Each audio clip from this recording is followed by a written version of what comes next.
there. So, got a few things here I want to talk about. First, we're going to do women's clubs.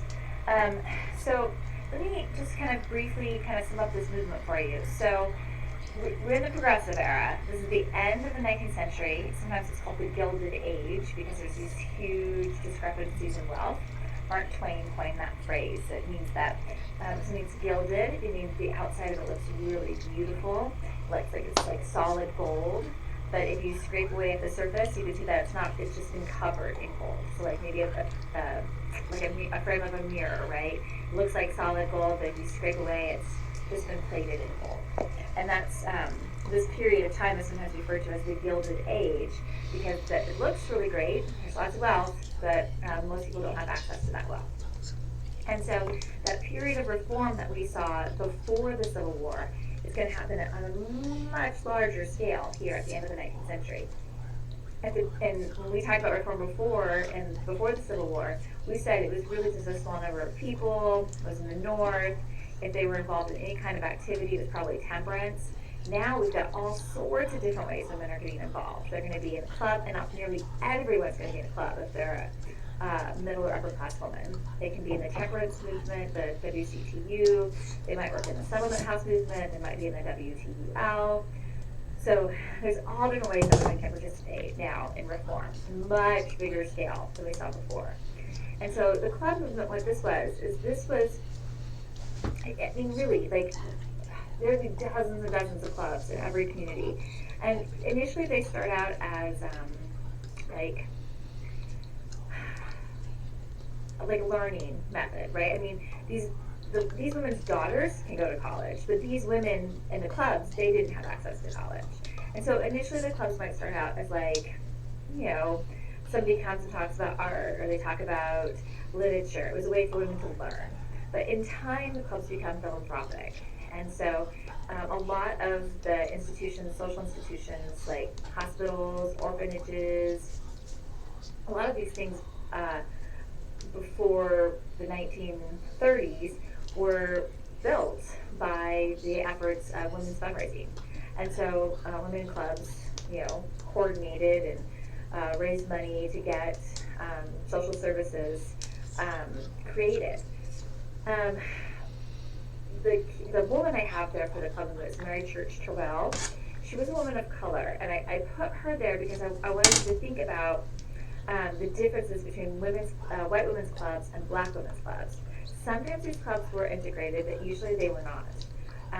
Usually black women formed their own clubs, either because they weren't allowed into the white women's clubs, or because the issues that black women wanted to like tackle, lynching, the black codes that become Jim Crow laws, white women were interested in. And one thing that's significant is the number at which women are involved in these clubs. So there are over 1 million women a million white women involved in clubs within the United States. Mary Church Terrell heads up all of the clubs that are made up of black women. And black women's clubs have 500,000 members. Now, that tells us, proportional to their population, black women are joining clubs at a much higher rate than white women are. And in large part, it's because those clubs are dealing with like literal life and death issues. They're dealing with segregation and with lynching. I also have Madam C.J. Walker on underneath clubs.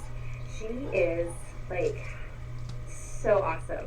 So you've got some, I don't know if I can find it fast enough, but you've got some of her examples of her beauty products in your textbook. It's in a different chapter though. What she did is, you're able to see a little clip about her, and she used the clubs to, okay, here she is. This is page 433. I think I got this on your PowerPoint too. She makes so much money. She buys her own car and drives it when most people don't have cars.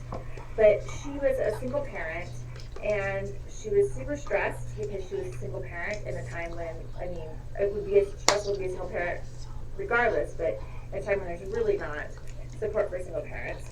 She's also a woman of color, and so she was losing her hair, and she had worked at barber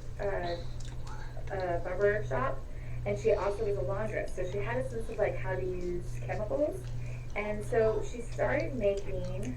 I know it's right around here somewhere. She started making hair products. And what's fabulous about Madam C.J. Walker's hair products is she puts, here it is finally, she puts herself in the advertising.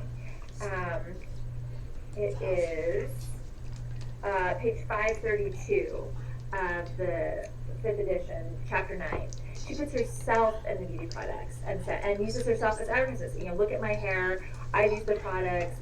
You know, this will make you beautiful, and also suggesting that to be black is to be beautiful.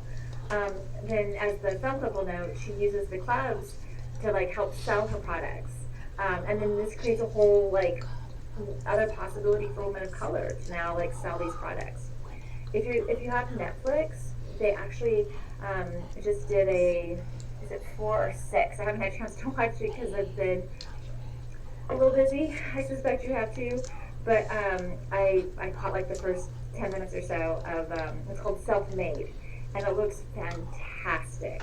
So if you've got the opportunity, I haven't watched it, so I can't in its full run, so I can't speak to it completely, but I've read good things about it, and the 10 minutes or so that I watched looked awesome. So, all right. If you have questions, you can put those in the discussion board. Take care.